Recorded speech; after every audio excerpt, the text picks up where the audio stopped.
Welcome into the CHGO White Sox postgame show, presented by PointsBet. Use promo code CHGO and you sign up to get 2 risk-free bets up to $2,000. Welcome into Studio B of our CHGO offices here in the West Loop of Chicago in what feels like the longest day in White Sox history. Ever. I'm Sean Anderson. You can follow me on Twitter at Sean_W_Anderson. Alongside me, as always, is the biggest San Diego Padres fan in the world, Herb Lawrence. Hello. You can follow him on Twitter at Ecknerwall23. He's the CHGO White Sox community leader. We are joining you after a White Sox win 9-2. The White Sox improved to 52-51 on the year, and we have not just good news, we have great news. The Twins lost to the Tigers, the Guardians lost to the Royals. The Sox are now 2 games back of the AL Central. Herb, it was a real salty deadline show. We went an hour and 20 minutes. If you did miss that, make sure that you check that out as well. We go over all the non-moves that the White Sox made, but on this show, we'll go over the loss. We'll be joined by Vinnie Duber, who talked to Rick Hahn. You're already giving him negativity. You said we'd go over the loss. Oh, go over the win. We'll go over the. Hey, I'm so used to it. 50% chance with this season. They're either winning or losing. We'll go over the win. We'll go out to Guaranteed Rate Field, talk to Vinnie Duber, who talked to Rick Hahn before the game, and we'll probably have some more fun as well. But let's jump right into the game. Sox win 9-2. Herb, when did you feel good about this game? When Jose Abreu hit the ball off the fair pole. And yes, I'm calling it the fair pole because you hit it, it's fair ball. So let's change that.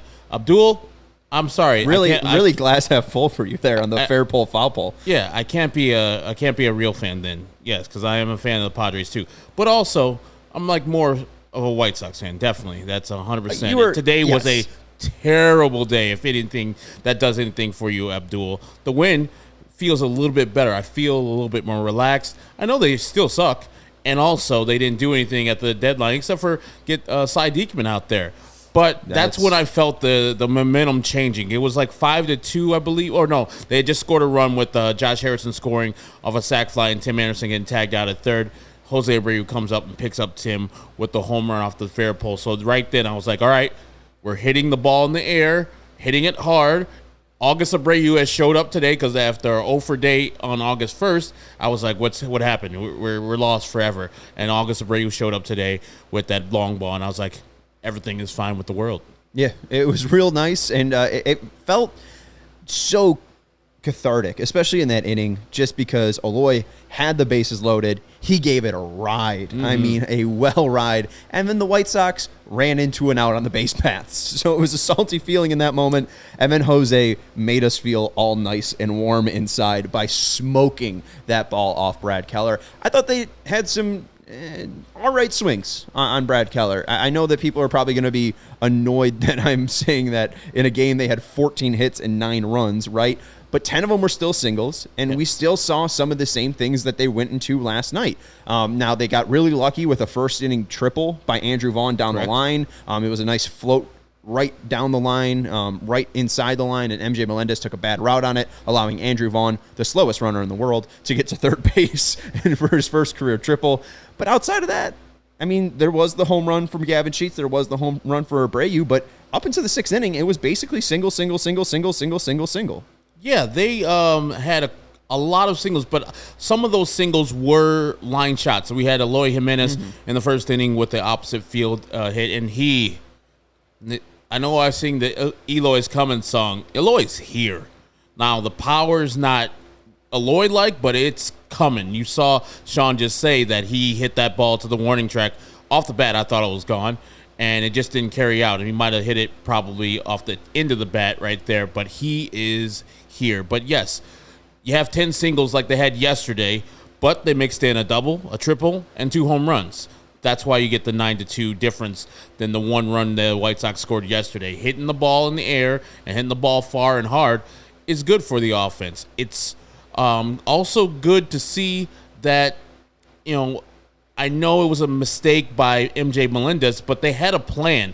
Tim, you see him going to right field to start the game. Melendez makes the catch. The second batter, Andrew Vaughn, going to right field. Melendez is not a natural right fielder. He's a catcher by trade, I believe. Makes a dive that he's never going to catch the ball. The ball gets past him. Vaughn goes to third. The third batter is Eloy Jimenez. He goes to right field, scores a run. And then a Jose Abreu up the middle, run. It's next hitter, A.J. Pollock, up the middle, run. Mm-hmm. So singles, yes.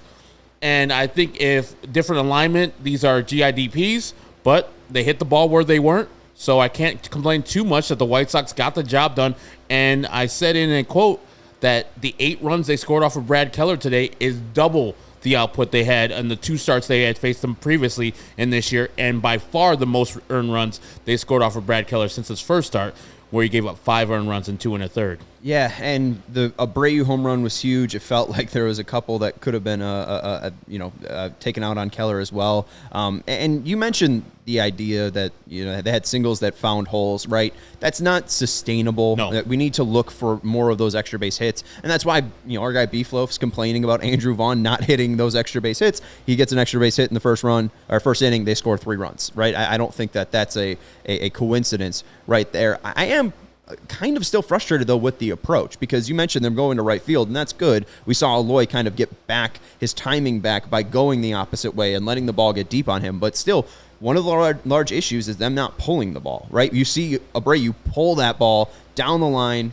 goes out for a homer, right? We see Eloy pull that ball today, almost goes out. We see Gavin Sheets pull the ball. That one goes out. When they're pulling the ball, they have great success. This is a team with power. They should be pulling the ball every opportunity they should get and trying to lift the ball in the air. I understand that's difficult for them to do. They haven't done it for 4 months yet, but it's clear how this team could turn around. You got to get extra base hits. And I hear what you're saying, but what have we said the White Sox have been? Slidered to death. So if you're getting slidered to death, especially on the outside corner, if they're throwing him out there, pulling the ball, not so great. Maybe hitting the ball to right field and serving over there. But I hear what you say. You get a hanger like Jose did. You get a hanger like Gavin did. Crush him. Right. Look for it and crush it, because the pitcher's going to give you those opportunities throughout the game, no matter what the starting pitcher is. He's going to give you those opportunities, and when he does, you take care of him, man, like Jose Abreu and Gavin Sheets did. And Brad Keller didn't have a whiff. The White Sox didn't swing and miss. They didn't whiff on his fastball today. Okay. So they didn't have a single whiff. 22 swings on Brad Keller's fastball. 11 foul balls, 11 balls put in play. The White Sox were on that fastball this entire game, and that's what I love to see. The White Sox didn't get slider to death, even though Brad Keller threw about similar percentage between fastballs and sliders. They noticed the fastball, locked in on the fastball, keyed in on the fastball, and nailed it. And that was great to see, and it just made him rely on that slider a little bit too much, and the slider was still tagged when he threw it. Average exit velocity 96.5 on slider. So they hit the fastball well, and when they needed to put swings on the slider, it typically were good swings. That's good to see. And because we saw the day before with Daniel Lynch throwing 95-mile-per-hour fastball with light movement, little movement, but not like anything you're trying to get out of the box or anything like that. Tim whiffing straight through it. You see Jose whiffing right through it. Josh swinging at balls head high. Today you saw a better approach, and maybe they came in with okay, he throws fastball slider. We're not going to let him pass us by with the fastball at all. Oh, no.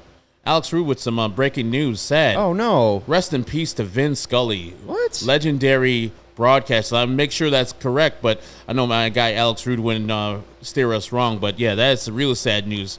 The voice of the Dodgers for so long, did Jackie Robinson games up until a couple of years ago. He did Dodgers games, so a spanning of 50-plus years. So if that is true, man, Dodgers just announced it. So sad. Rest in peace to a giant in the business, Vin Scully. Man. Yeah, this is from the Dodgers. He was the voice of the Dodgers and so much more. He was the conscious, the poet laureate, capturing their beauty and chronicling their glory from Jackie Robinson to Sandy Koufax, Kirk Gibson to Clayton Kershaw. Vin was the heartbeat of the Dodgers and in so many ways the heartbeat of all of Los Angeles.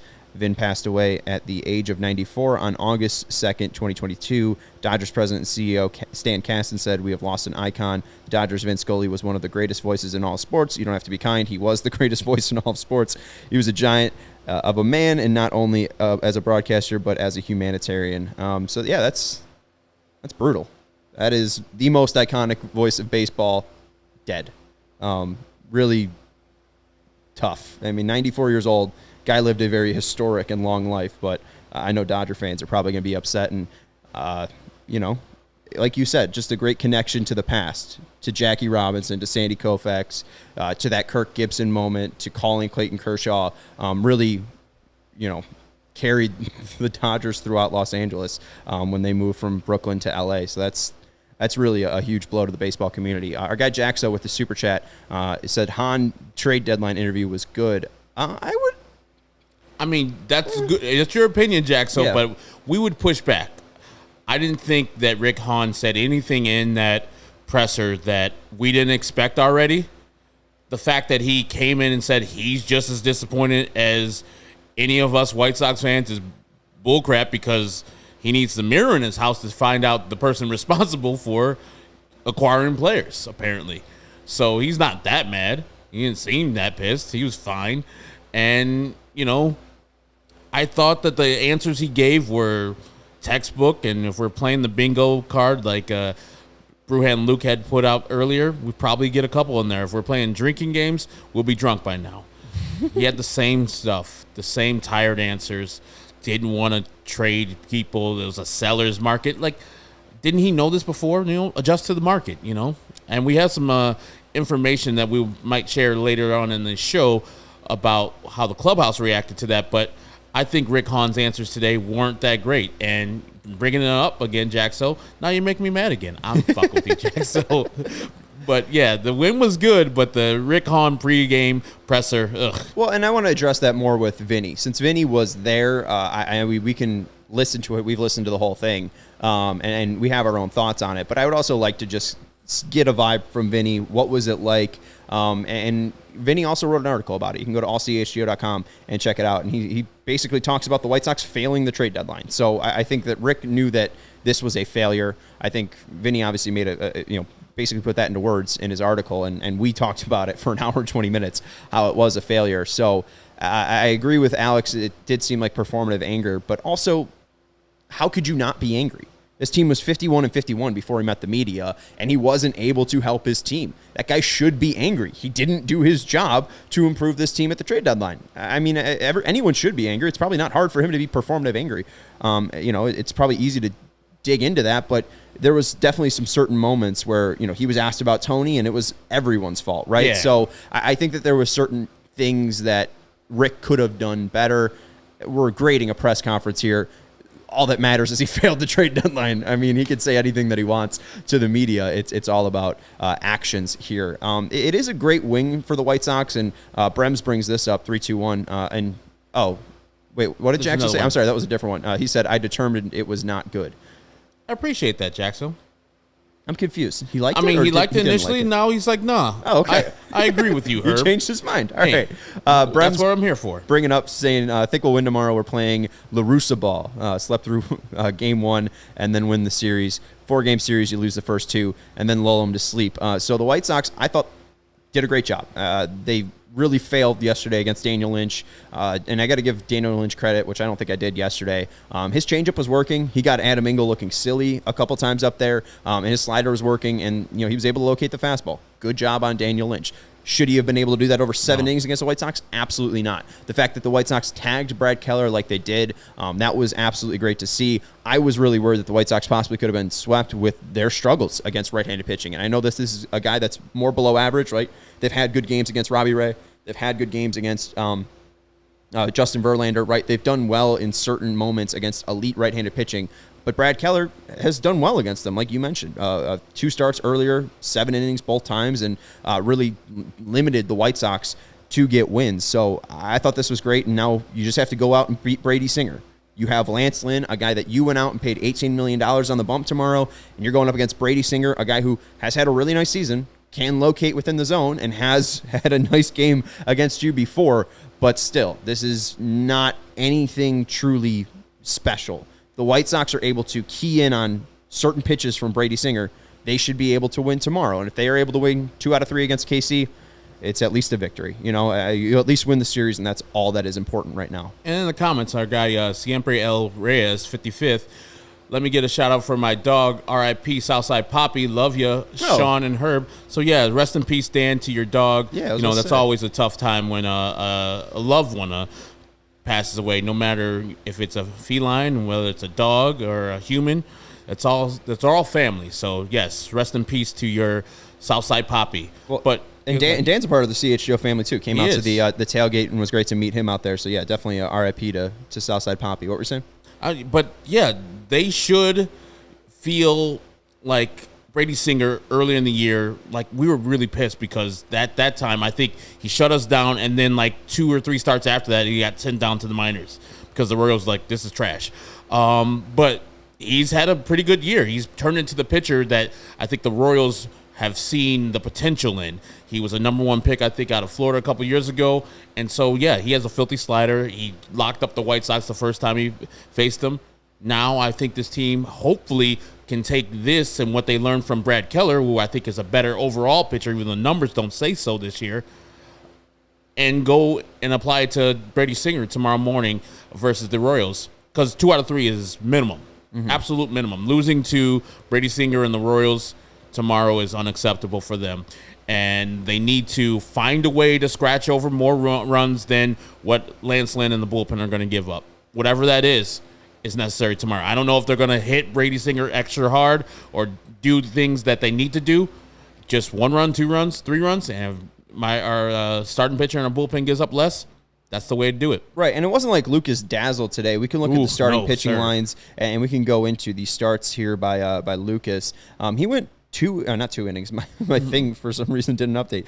He went 5 innings, 5 hits, 2 earned runs, 3 walks, and 7 Ks. Now for Lucas, honestly pretty decent. 8 runners in 5 innings of work for him this year. That's decent. Brad Keller today, 5 2/3, 8 earned runs, 13 hits allowed, 1 walk, 3 Ks. They hit the shit out of Brad Keller, which is awesome to say. But Lucas, what'd you see tonight, Herb? Good, but that 1 inning where he's walking the yard, I think he walked 3 in that inning and gave up those 2 runs. And had about 29 pitches in that inning. Exactly, and that's what drove up his pitch count, which made him only go 5 innings. But I was wondering myself, was he going to get out the 4th inning himself? And he did, and then got through the 5th inning. And I asked you, it's like, hey, do you stretch him out for the 6th inning? I know he's at 100 pitches. Like, nah, he's at 100. He's done right there. It's a good outing. Not a great outing. It's decent, but this is a step in the right direction. It's a weird thing to say about a guy that should be better than this. I expect more out of Lucas Giolito. 5 innings and 7 strikeouts. 5 innings, terrible. 7 strikeouts, awesome. The 3 walks, terrible. 2 earned runs, awesome. But we need pitchers, starting pitchers especially, to go minimum 6 innings. And if you're at the top of the rotation like Lucas Giolito, I expect more from than 6 innings. You should be better than you are right now. So a decent start. I'm grading him on a curve because he's been so poor this last couple months. So I'll take it, but he has to step his game up. And I'm sure Vinny's speaking to him right now, and he feels the same. He feels that he can't do that. And I think you said during the game, he's down to 2 pitches. He can't get the slider over. He's doing changeup fastball, and his fastball right now is not popping the mitt at like 95, 96. Occasionally get up there, but he's sitting, 93? Yeah, sitting 92.9, so basically, 93. That's basically where he's been this entire year, so the pitch velocity isn't up. But, yeah, I mentioned to Corey Friedman, he asked, what's kind of wrong with Giolito? And I know that people have tried to figure it out, right? I don't know if I truly know, but it does feel like it's just a whole issue with his pitches. Last year, his slider was very good. It got very good numbers, very good run value. I think it was in the negative. This year, I think it's around an actual 6 positive, which is terrible to see. And you see tonight, throws 18 sliders, and Steven, we can go to the pitch breakdown here. 18 sliders, Got 9 swings on those. Only one of them were swung at and missed. So an 11% whiff rate, not good. We talked about this. I mean, only one whiff and one called strike, which is horrible, That's 6%. And then just like we talked about with Brad Keller's pitches, 11 foul balls and 11 put in play. Lucas Giolito, 4 foul balls, 4 put in play. You only got 1 swing and miss. That just tells me that people and hitters specifically, if we're being specific about the type of people, the hitters, I think, can really just cross it off when he throws it. He's really throwing it to one side and one side only, and I don't think it has the zip to really deceive people that it's a fastball, right? That's what Dylan Cease's slider has really turned into. He's throwing it harder, and it gives that deception of this is a fastball, and he's locating it in great spots. Giolito's command isn't the best of that slider, and it also just isn't as sharp and isn't as fast. So guys just aren't biting on that slider. They see that from the whole time from his hand, slider, slider, slider, slider. His changeup and fastball, good, but the issue that I think with those two pitches is the fastball velocity is usually 95. Yeah. Right? You're just creating and shrinking that gap. We heard about that so much in 2019 and 2020 and even in 2021 that when he's having success, it's because he has that 15-mile-per-hour differential between the changeup and fastball. And that is a game of inches, right? You're in a game of inches. Those miles per hour just make and depend if that guy's late or early, and that just creates more weak contact, creates more swings and misses. Lucas doesn't have that velocity. He doesn't have a third pitch to bail him out. I am concerned. And I think that changeup, when it gains velocity or it's faster, it has less movement, and he has a little tailing action to left-handers, and it goes into right-handers. And it was working today. It looked good. Yeah, if a slider's not working, guys can just sit fastball, changeup, and pick a spot on the plate, pick a pitch he wants to hit, and then just choose. Okay, Lucas, you can't get that slider over. I'm going to sit fastball inside. Go ahead and try to throw it over. Cool. 93? Delicious. Crushed. Absolutely. Clark bringing up Giolito's pace is off and is signaling breaking balls and affecting control. The pace is interesting, too, because he's one of the slowest workers in all of baseball. So I do wonder, you saw Keller stand on the bump, ready, really forcing Eloy to get in that box and go. Obviously, we're talking about Brad Keller, who got lit the hell up tonight. But I do wonder if pace would change that. I think Clark brings up a good point. And we see Lucas really laboring on the mound. I mean, he did throw almost 30 pitches in that inning, but Brad Keller's not sweating that damn much. Lucas is pouring As sweat. a dude who loves to sweat, or doesn't love to sweat, but sweats a lot, I look at Lucas like, God damn, man, calm the fuck down. Like, dripping sweat from his brim. Like, he's working hard, but as you were saying with pace, and we're talking here, it matters. If you don't give the hitter too much time, if you give him too much time to get in there and settle in, he's thinking that, okay, he's not confident in the pitches he's throwing. That's one thing, and I'll bring up Mark Buehrle again, that he had. He didn't have electric stuff. He didn't have great stuff. He had pinpoint control, and he got the ball and threw it. Right. So you weren't ready. You didn't know what Mark Buehrle was going to have. So I think Lucas should employ some of that into his game. Maybe not lose all his mechanics, lose all the repeatable motions, but get the ball, get the sign, go. I mean, the faster you are, the pace, I think the better you are in the game, because it seems confident that you know what you're going to throw, and you don't care if they hit it, if they take a swing at it. Seems like if you take the ball and hold it for longer, it's like, I don't know if I want to throw that slider in here. Last time I got hit pretty hard. You know, it seemed unconfident. You study long, you study wrong. And thank you, Alex, for the correction there. He threw 40 pitches in that third inning. I thought it was 29, so my bad on that. We got 2 super chats real quick. Dodo says, although the deadline was extremely disappointing, if Diekman can throw strikes, Hahn turned a guy we were about to DFA into a top-tier lefty. I agree. I mean, you look at his success in Oakland. I think that also a lot of his problems so far have been in July mainly. I like Jake Diekman before the season. I think that it was a good addition, especially exactly like you said. You turned Zach Collins into Reese McGuire into Jake Diekman. That helps the team. It was a nice little flip there. And our guy Jared said, it's been a long, hard day, boys. You got to enjoy the wins when they come. God bless you guys for covering this team so objectively. We try. I don't know if we do the best job of being objective because I screamed my head off yesterday after they lost. The best way to support CHGO and this objectiveness is to download the PointsBet app and use code CHGO when you sign up. If you do that right now, you get 2 risk-free bets up to $2,000. But that's not it. If you make a $50 or more first-time deposit, you'll receive a free CHGO membership, which unlocks all of our web content, and you'll even get a free shirt of your choice from a CHGO locker. That's $2,000 in free bets, a free CHGO membership, and a free t-shirt from a CHGO locker, all for making more than a $50 first-time deposit.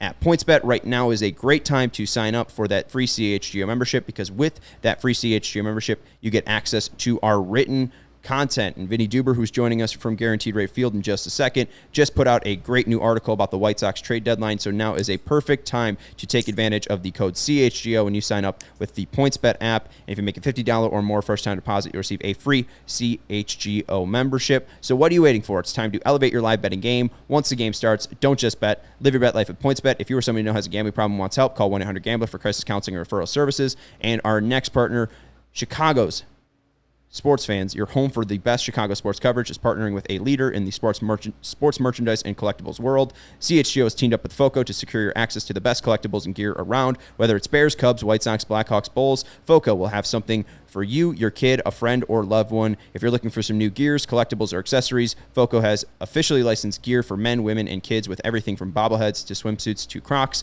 FOCO has you covered with the best Chicago merchandise of your favorite team. So head on to FOCO.com, FOCO.com, and the link is also in the YouTube description below. And for all non-presale items, use the promo code CHGO for 10% off. Again, for all non-presale items, use the code CHGO for 10% off at FOCO, FOCO.com. All right, let's head out to Guaranteed Rate Field and talk to Vinnie Duber. He is the CHGO White Sox beat writer, and you can follow him on Twitter at Vinnie Duber. Hello, Rocky Mountain High, John Denver. Hi, guys. How are you? I'm still trying to wrap my head around the use of the word objective in that super chat. I'm a little confused by that, but that's all right. you do the objective job, and we are on this side. So let's talk about Rick Hahn. He met the media after a trade deadline today. You described it how in your article for people who haven't read it, because I thought it was a great job of describing it. Yeah, I mean, overall, I don't think I've seen him this way in a press conference since the day Manny Machado signed with the Padres way back in 2019. I mean, this was a visibly frustrated Rick Hahn. He was counting the number of times that he almost swore on TV throughout his press conference there today. He described himself as being in a crap mood. He obviously wanted to get some stuff done and didn't. He admitted as such. In my opinion, and I think in probably the White Sox opinion too, this was a failure. This was not what they were supposed to do. This was not what they wanted to do at the trade deadline. They had a number of needs that they needed to address, and they addressed one of them, kind of. So, Jake Diekman could turn out to be great. This is no offense to him, but he by himself is not the boost that this team needed. Now, of course, all this doom and gloom around a very inactive trade deadline, or I shouldn't say inactive, but a trade deadline that was short on converted moves for the White Sox. And they go out there and crush the Royals 9-2, hit a couple of home runs, and the offense is back, obviously. But, it's all about doing it consistently, as we've been talking about all year. And nothing that happened today at the trade deadline would lead you to believe that there's been any sort of fixes made in terms of getting toward that consistency. The solution that has been offered for the last 4 months is waiting for these guys to play up to their potential,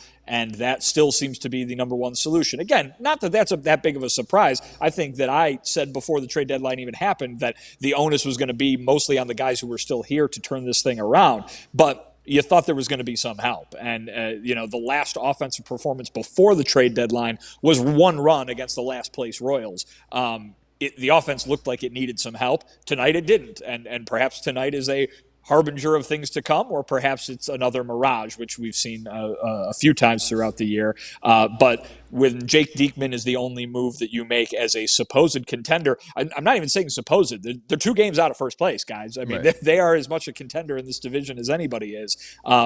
When the only move you make is one reliever, and that's not even to compare it to the Twins. The Twins had a nice day today, but it's not even to compare it to the Twins. It's just to compare it individually. one reliever is not going to get it done when you're trying to make the playoffs, to win the division. And so we'll see where they go from here. Obviously, a lot of good vibes in that clubhouse tonight with what happened in the game. But from the standpoint of the trade deadline, it was a big time F. And if you're giving out a grade, and the season is in danger of being that, I think it would be up to this point, just based on what the expectations were. If things don't change over the next 2 months, obviously that grade is going to stay the same. And I read Rick Hahn's press conference and listening to it as, yeah, he's sad that he didn't get any help for the offense or anything like that. But he believes, and I think in his heart of hearts, he wants to, go down with the ship. Like, these guys, if they perform at the highest level, will be fine. That's what I got, because the second answer he gave to that initial answer was, more importantly, I believe that these guys, if they turn into the guys that they are, I believe in them. Do you think that he kind of went into the trade deadline thinking that, like, you know what, I would love to get some people here, but you know what, we also have enough firepower here to get the job done, so I won't go wild with a trade that will, maybe marginally improve the team? I don't know if that's true. I think, again, I'm going to use a favorite saying of mine, which is, I think multiple things can be true, right? And I think that you can believe, if you're Rick Hahn, or if you're a White Sox fan, or, an objective observer, as we all apparently are, if you can believe that this team is capable of winning the division, of making the playoffs, of competing for a championship, perhaps even if they really turn it on here. Obviously, that's what would be required. But you can look at this roster and say, yeah, those guys, if they're healthy, sure, why not? And also at the same time, you can say, well, I've watched the last 4 months, and it'd be nice to get some new life in here. I think you can reasonably think both of those things. And I wouldn't be surprised if Rick Hahn did think both of those things. This is a front office and a team brass in general that has been basically telling us for the last 4 months, we believe, we're confident in those guys. Look at these guys. They're our guys. These guys who have done this before, right? These are the guys that you were so excited about watching when the season started, that you thought could make a championship roster. It's the same guys. That's true. It is the same guys. But for 4 months, it hasn't worked out that way. We'll see if something changes. Certainly, it's possible. We shouldn't be buying any stock based on just one win over the Royals, certainly. But listen, I think you can have a team that is capable in a vacuum of performing the way that they are supposed to perform, and also think that today was an opportunity lost, which is what it seems Rick Hahn thought both of those things were.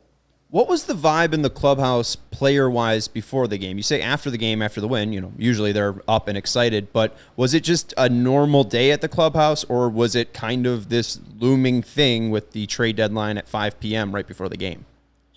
When you're on a team that is clearly buying, I think that you are much more at ease during the trade deadline, right? Because good things should be happening to your roster. You know what I mean? I think you look to the other side of town, and we heard how kind of stressful a week or a couple of weeks it's been for some of those guys on that Cub team in that Cub clubhouse, which is kind of hard to say, because they have been mentioned in trade rumors for the last month, and they didn't know where they were going to be playing tomorrow. When you're the White Sox, again, not to say that they think everything's sunshine and rainbows in there, but, the idea is that they're buying. The idea is that the front office is looking to make some additions, some moves. So I think you watch with a little bit of excitement. Certainly, Lucas Giolito, who we talked to after the game, basically said that today was kind of unlike any other, or was kind of like any other day for them, with the exception of what was going on TV, right? Watching and being baseball fans and seeing everybody going everywhere, not, our mood is going to drastically change based on what the front office does to our team or not. Because you got to remember that these guys are, almost by job description, confident in themselves and believe that they can do whatever they can with whoever's in the room. I asked a question of Lucas, and which was, we kept hearing for a week or two now, guys saying, oh, it's such a big confidence boost when we get a guy in here, when they make these moves. It's a vote of confidence from the front office that they believe that we can go do this and they're going to give us the help to do it. And I asked, well, when things don't pan out, is that also kind of a unifying force, kind of a like, all right, it's us. This is it. We got to do it.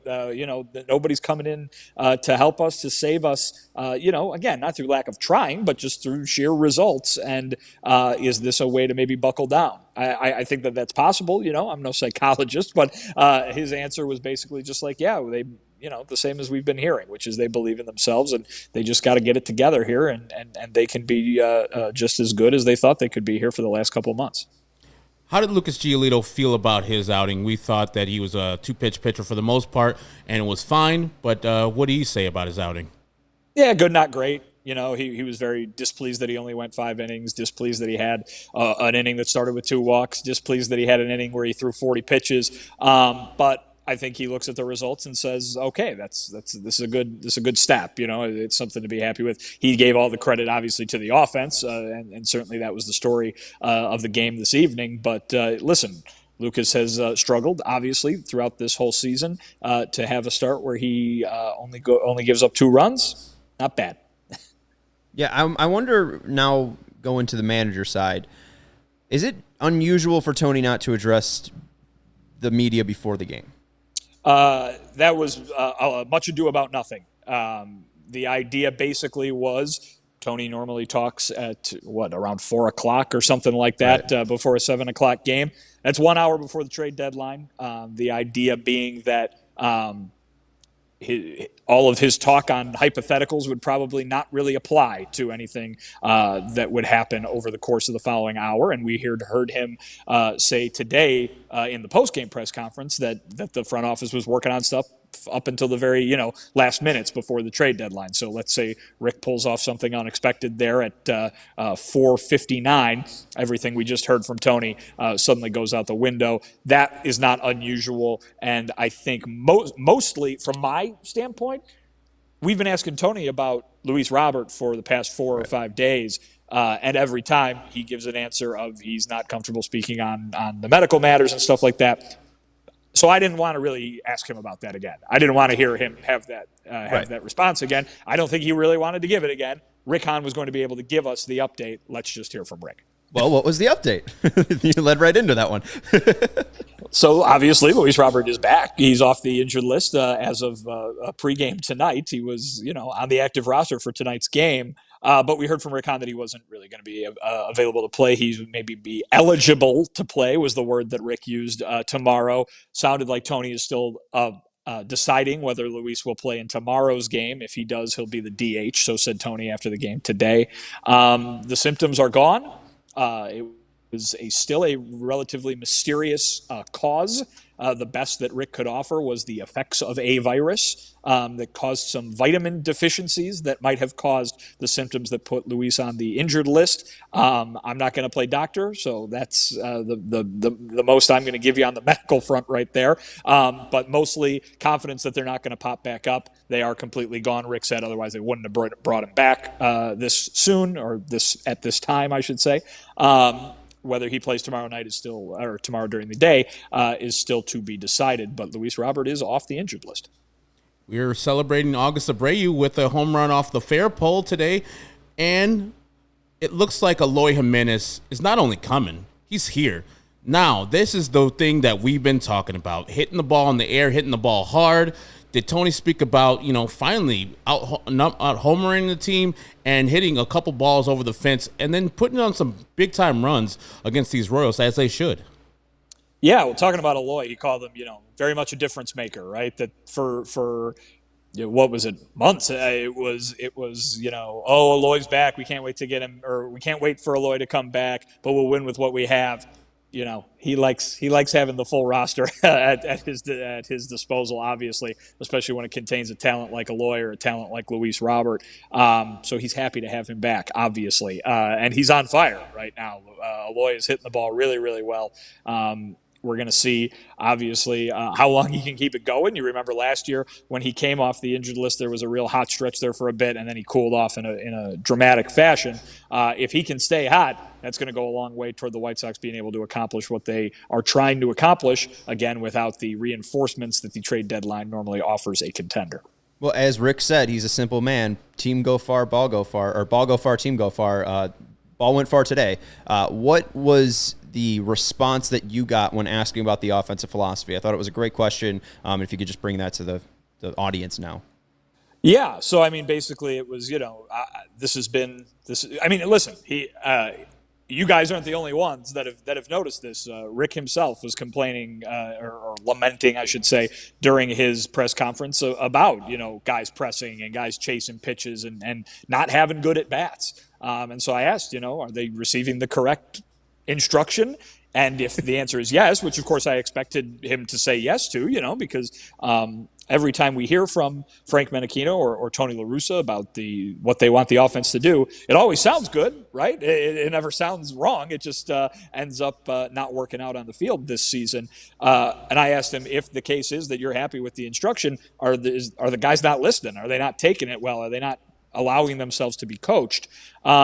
And basically the answer was, yeah, the philosophy is the right one. It's worked in the past. It pointed to a lot of these same players having success with this same philosophy coming from this same hitting coach who they've had over the last couple seasons. Right now, it's obviously not working. And he basically pointed to what I said, I believe, yesterday when talking about kind of when this solution finally results in some major changes if needed. And he kind of said that right now is not the time. It hasn't reached that point yet. Maybe the offseason is the time when that comes around. That's what I would speculate, but that's just speculation.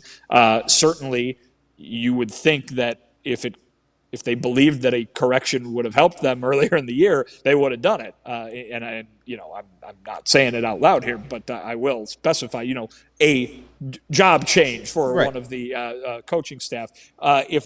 If they would have thought that would have helped, they would have done it by now.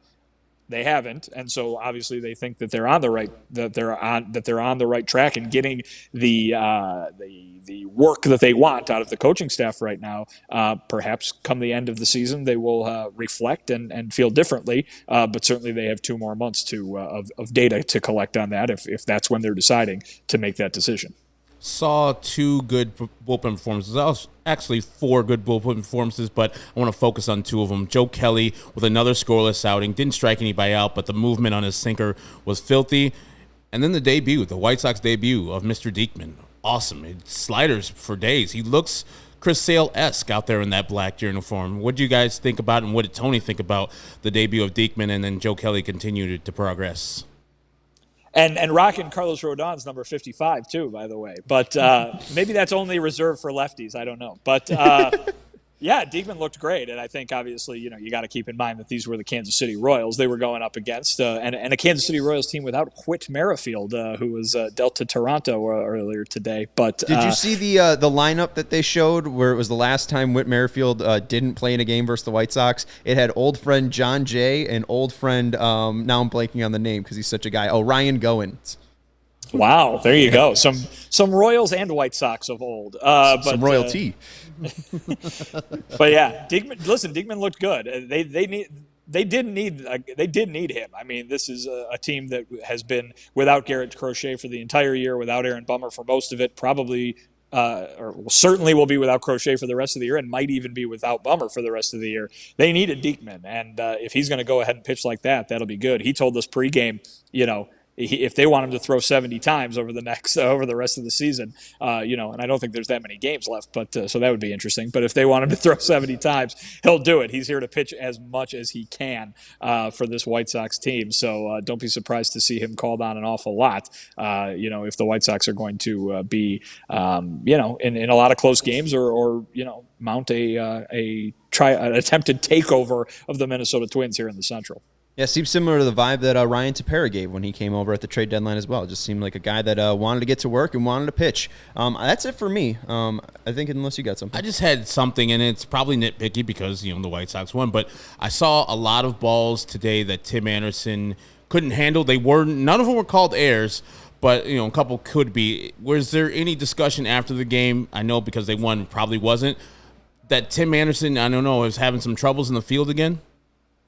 No, there was no discussion. You're correct. But, yeah, I mean, listen, those were noticeable, certainly, and it's been something that has been noticeable throughout his career. I mean, he's, I think, really kind of established himself as someone who can make a ton of really, really good plays and relatively frequently will not make certain plays. I mean, this is a guy who's worked really hard to improve his defense, and he's probably a much better defender than he's been in the past. But that doesn't mean that that everything's going to be perfect all the time, and he still has a tendency to make some of those mistakes out in the field. So obviously he would like to cut down on those. But I can tell you that he does his infield work every single day, and even includes when he's out there sometimes at the same time as Eloy Jimenez, who he spotted at third base yesterday during batting practice, doing that whole put Jose Abreu at shortstop and work on his agility thing. So it's worked for Jose. Why not try to make it work for Eloy?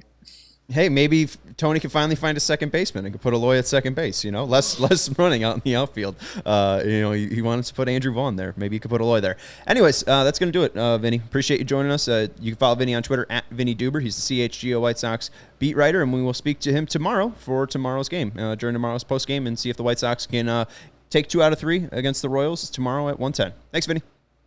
All right, guys. See ya.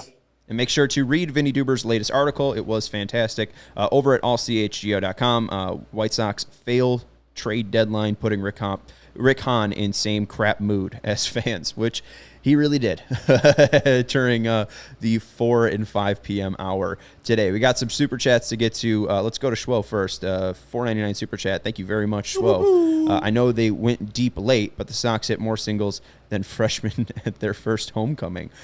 So congrats. Yeah, 10 singles today, 10 singles yesterday. The difference is the White Sox mixed in a double, a triple, and 2 home runs today. So, yeah, it wasn't ideal to get 10 singles, and most of those singles, as you pointed out earlier, were on the ground, and usually ground balls are outs. And if you're playing a certain way up the middle, those would have been outs in the first inning. But they found holes, and the White Sox scored runs. So good results doesn't necessarily mean good process. So tomorrow those balls could be GIDPs when Brady Singer's pitching. Well, the most important thing, too, the extra base hits still clearly the key. Andrew Vaughn getting to third base was a key, scored an easy run, put pressure on Keller. The White Sox loading the bases, although they didn't capitalize on that moment outside of Josh Harrison scoring on the sac fly, still put pressure and then still led to an extra base hit. So it was at least good enough. I would like to see more extra base hits. I would like to see more line drives. I would like to see more hits that get out of the infield on a fly, but today I'll take. And right there, we're talking about Jose Abreu up with second and third, 1 out. Andrew Vaughn's at third base, and I think Yohan Moncada's at second. Balls hit sharply to the first baseman. They're drawn in. The contact play right there. Why? Why are we doing contact play, firstly, with 1 out? Secondly, why are we doing when else are you going to do contact play? Then why are we doing with Andrew Vaughn, who's slow? And with the infield drawn in. I just don't know where the thought process is there with Tony, Joe McEwing, whatever. Andrew Vaughn can't run. Even if the infield's back, he's out by 5 feet. So I'm just confused on the game plan. And moving forward, why we're using the contact play on a guy like Jose Abreu, who's been hitting the ball scorching all year long. All year long. So no matter what, Andrew Vaughn was going to be dead to rights if any infielder caught that ball. Yeah, and he was. He was clearly damn out. That's the 15th out at home the White Sox have made. And, Jason mentioning team still running the bases like a 12U travel team, and appreciate Jason for the super chat there. Not only the contact play where you have Andrew Vaughn running home, you also have Tim Anderson. That same Eloy hit that goes to the warning track in left field. Josh Harrison scores on. Kyle Isbell throws up literally a Hail Mary. Yeah. It was a seeking missile to the third baseman. It was a dime. It was a great throw, but it still felt like Tim was late on that jump. When you see the one replay that we got of the back shot of Isbell from, I think, it has to be the upper deck or something because it's behind the fence. It's like on the concourse. Right. You see that Josh Harrison is basically like maybe 50% of the way home to about 75% of the way home, and Tim's about 25% of the way to third base. Yeah. That just tells me he got a late jump, or he could have gone earlier, and he would have been safe at first. It looked like he was running. It just seemed like bad timing and bad base running. Yeah, because Tim is much faster than Josh Harrison as far as sprint speed, so he should have been, like, even if not in front of Josh, and the 90 feet that is between second and third from third to home. So, yeah, we saw Josh was like 50 to 75% way home in that same time when Tim was at 25%. So maybe a bad jump right there, but also scouting report. Isbell's got a good arm, apparently. So maybe Joe McEwing, other people understand that this good arm is not to be trifled with, and you have your big-time RBI guy coming up next, so maybe just chill out there at second base. Right, and Schwo saying I was at the game. Tim took off to third base, then had to run back to the bag to tag first. Tells you right there. You know, you should just be at second. If it hits off the wall, you're still probably scoring. Because, I mean, Isbell was up against the wall. So it's either going to hit off the wall, you're going to score there. You're either going to be able to tag up and get to third base. Or I guess you get thrown at home if Isbell has that much of a cannon, which he does. And those things got to get cleaned up. The White Sox are on the margins of winning games. They're 52 and 51 right now. We've been saying it for 102 games. I mean, they need to know. They need to somebody needs to get the message to them. These margins are slim for them. They're not scoring the runs that they think they can score. And in the playoffs, the margin's even slimmer. So running to outs like that on the base pass might cost you. And if Jose Abreu's home run is just slightly to the left a little bit, it's a foul ball, and then now you got to reset again. He almost Adam Engled that one. Yeah, and so these are the things you got to clean up. You got to clean up runs getting caught at home for the 15th time out. You got to clean up getting thrown out when you're trying to advance from second to third.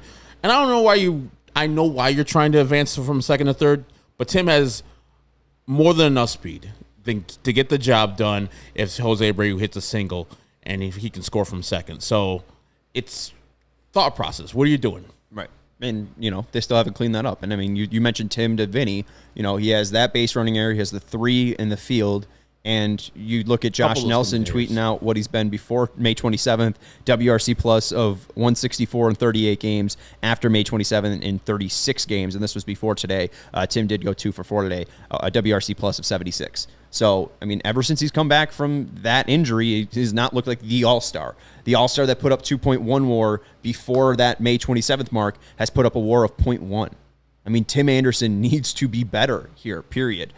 You can't have those 3 mistakes like you did today, and he needs to be scoring more runs. And him making outs on the base pass like that is not going to lead to that. We got 2 more Super Chats, and we got to go to ad read, and then we got some interesting stuff with the White Sox and Minnesota Twins.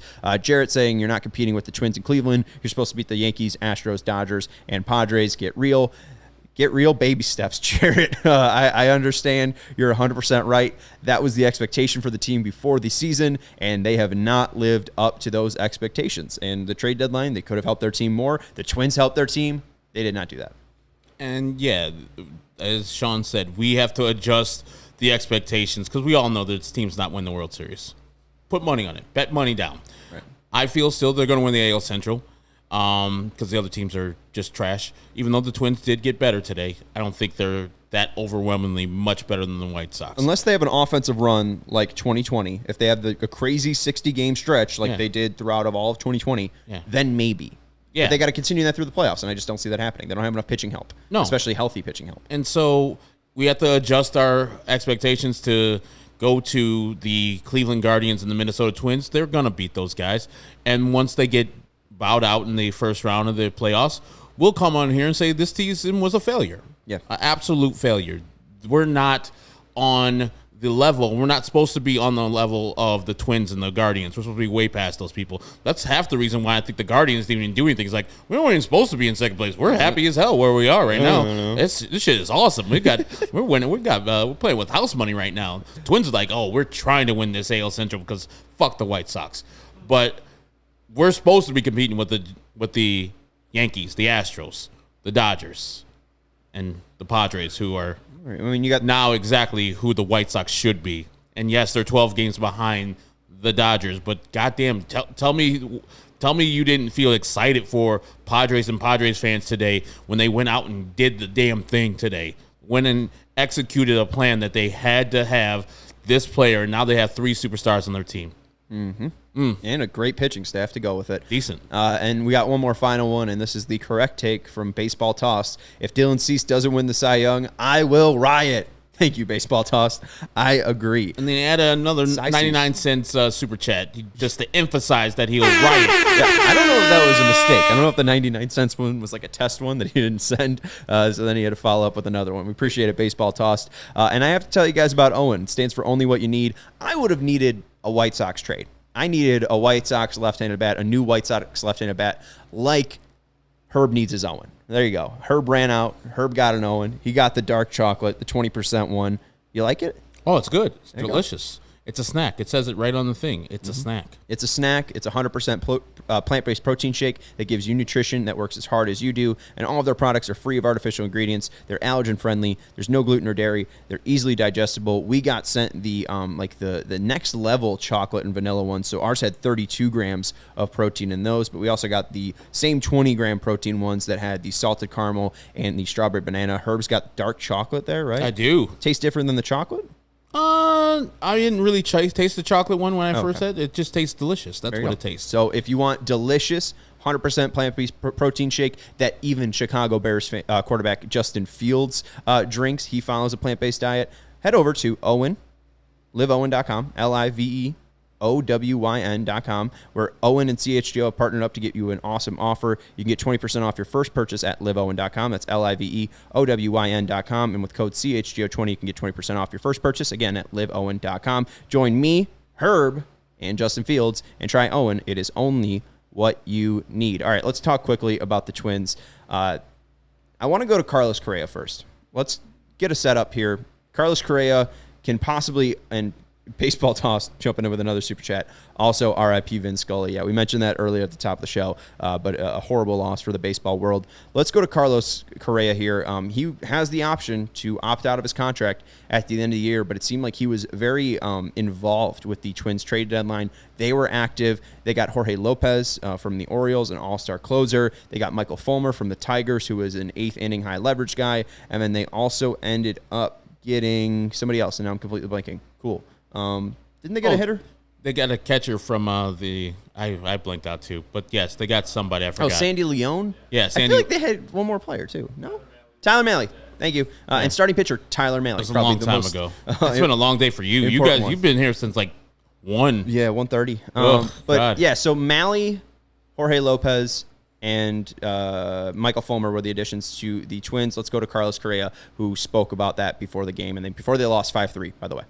You know, as a player, you want to feel like the front office is putting the best product on the field to help you win a championship. And, you know, so far during this deadline, we feel like they're doing that. They're giving us a better chance to go out there and compete with the best of them. So I'm very happy by the 2 acquisitions so far today. And shout out to Will M in the chat for pointing that out. He also had a message to the team as well, saying Jose Miranda was untouchable and he needs to be in this franchise for a long time. So he spoke up about who he wants to see in this franchise. So you see Carlos Correa possibly giving a little bit of a tip here that he might be staying in Minnesota. Nope. And also said that him and Rocco Baldelli had conversations about Jorge Lopez, and they end up going out and getting Lopez. So I think that's very interesting. You hear Correa say that it's a boost when you get guys like that. They're putting the best product on the field to win a championship, and so far they did that throughout the deadline. So, Correa is a happy guy in Minnesota. They did a great job going out and helping their team. The White Sox got Jake Diekman. Yeah. I need to call PointsBet and put a bet on Carlos Correa taking the option the day after the Minnesota Twins are eliminated. Like, the day after. I wish they set that up because he's doing it. I know good words, awesome words from Carlos Correa. Loves Miranda, talking to Rocco Baldelli. That man is ghost right after this. He gonna feel a little of that cold from Minnesota. Like, man, son, I'm out. I'm G-Day. Like, there's a nice market for shortstops, and he can be at the top of them. Him, Trey Turner, I think Xander Bogaerts is there. Mm-hmm. So he could be at the top of that and cash in on one of these guys who misses Trey Turner, or he could be the guy. Like, the Cubs were in on him last year, and he can get the same amount of deal in some other more favorable, more excitable, more marketable city like Chicago. Go out to one of the New Yorks. I don't know. They already got both shortstops covered there. Well, Yankees necessarily don't have it, no. But they can go somewhere else. The LA Dodgers are probably going to lose Trey Turner. He can go back out to LA. Hell, he can go anywhere he wants to. The last place I expect him next April is it back in Minnesota. Now, Minnesota can re-sign him, but I think he's going to get out of that deal that he's in right now and re-up, like you were talking about with Jacob deGrom getting out of his deal. I think Carlos Correa can get another deal for 3 years and $120 million this time. I think there's 4 other teams that you could put. I think they're definitely not the last team he would go to, because I think that he probably wouldn't go to Kansas City. They're not offering him money. He's not going to Cleveland. They're not offering him money. He's not going to Detroit because they offered all their money to Javi Baez, and he's sure as hell not coming here. So at least out of the AL Central, they got the best odds of retaining him. And I think they've done right by him. I mean, the fact that you do this makes a guy probably want to stay.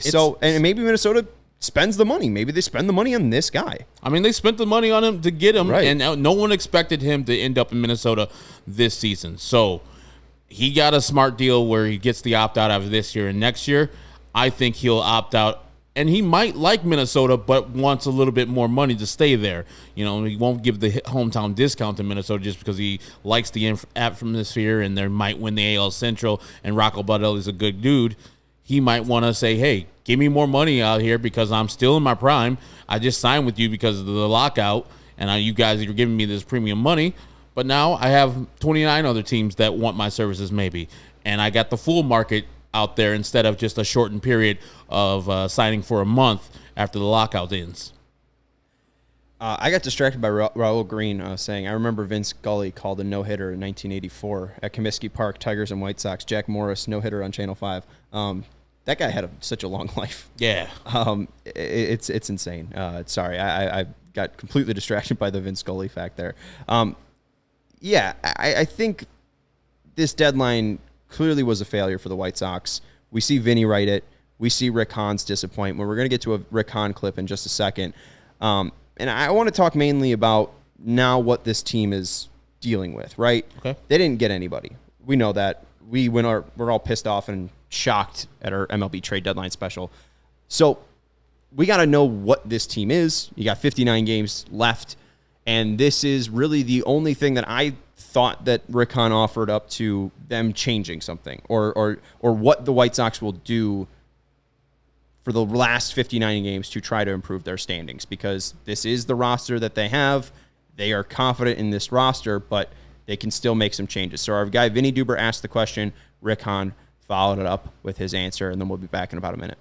You mentioned the offense, and these guys, are they receiving what in your mind is the correct philosophy offensively? And if they are, if your answer is yes, are they not listening to it, or are they not allowing themselves to be coached? I mean, look, in terms of messaging, we had the same hitting coach we had in 2020 when we were winning those Silver Sluggers, the same hitting coach processes as last year when we were 4th in the league and weighted runs created. Sorry, no need to answer that, it's too late. Which was effective both of those last 2 years with essentially the same group. If we get to the point where we feel like for whatever reason the message is wrong or the communication is wrong or there's a failure to execute a plan, then we got to get to the bottom of what's to blame for that and make an adjustment. At this time, again, we believe in the players and the staff, and this is in our capabilities over the next 2 months to at least get us into the postseason and then make some noise. That's what their plan is for the next 2 months, to get in the postseason and make some noise. Now, Herb, I don't know what you take away from that, but him mentioning the White Sox success in 2020 and 2021, kind of backing up or hyping up Frank Menechino, doesn't do much for me. No, it's dumb. Like, what have you done for me lately? Like, you are going to give him shine in those years. You were talking about Frank Menechino actively in 2020 and actively in 2021, saying, man, look at what's going on. Our team is doing this, that, and the other. Now you're not going to give him criticism on the other side? What's going on? Like, you can't have it both ways. You got to keep that same intensity when Frank Menechino and his offense is struggling. I take that comment as, I can't fire Frank in the middle of the year because this is some dumb edict that our owner has. So if they don't do well at the end of the year, I'll do it with Frank Menechino the way I need to. Well, and also it's just bullshit. What he just told you is complete bullshit. Frank Menechino This is the teams that he's coached and their ranking in home runs. 2014, 24th. 2015, 29th. 2016, 29th. 2017, where Giancarlo Stanton hit 59 home runs. That guy didn't need a hitting coach. They were only 19th. In 2018, they were 30th. In 2020, the White Sox were 3rd. In 2021, they're 19th. And in 2022, they're 24th. Frank Benichino told you the plan on April 26th. We've been going over this the past couple podcasts. They're getting slidered to death. They're getting slidered to death. They're getting slidered to death. We need to walk more. That was said on April 26th. And since April 26th, the White Sox have the lowest walk rate in Major League Baseball, and the White Sox have not seen anything or forced teams to throw anything but sliders. They have faced the second most sliders of any team in Major League Baseball, the Toronto Blue Jays being the only team that's seen more. So, Rick, I think you're just spewing bullshit, to be honest with you, because exactly what Herb is saying. This guy cannot be fired. This guy either is being protected by Tony La Russa or is being protected by Jerry Reinsdorf. I don't understand what's going on here. He said, ball go far, team go far. Your hitting coach has never proven that he can make that ball go far. I'm a simple guy. Ball goes far, team goes far. Thank you. Very, very simple. I'm very, very simple as well. The results aren't happening. You didn't add to this team. I don't see things turning around. You had a nice little reprieve here, right? You hit 2 home runs tonight. But what happens if you go out against Brady Singer tomorrow, don't hit any home runs, you lose 4-3, and you're back at 500 for the 19th fucking time this year? Yeah, I could feel that happening. And there was a lot of globalizing when specific questions were asked. Hey, what do you feel about your specific manager and your coaches? Do you think they're failing this year because the team is 500? Everybody's failing. Globalizing, everybody's failing. I didn't ask you that, Rick. I asked you specifically about your manager and your coaches. You don't want to give them criticism, cool, but don't ever give them credit then, because it sounds contrived. It sounds inauthentic. If you're not going to be that person that's going to be talking about them in public when they're failing, don't gas them up in public either. Just say everybody's doing well. Don't say Frank Benichino's doing well when he is, if you ain't going to give him a failure right now, because the team as a whole, offensively, failing. That's 100%. Still, now our home run leader is at 13. Ding, ding, ding. Here we go. August Abreu is about to get up to 20. Absolutely. And I see Chi-Town Fanboy saying, never forget F the home run. That is out of context. We just like to make fun of it. But he said specifically about Andrew Vaughn and his development, how he hadn't hit a home run yet. Fuck the home run. Let's just get hits, and the home runs will come. Now, that might be what he's saying to everyone, that, hey, let's just worry about getting hits, and since you are a professional hitter, the home runs will come. I don't think that's true. That's not true at all. They've proven for 100 games that that's not going to work.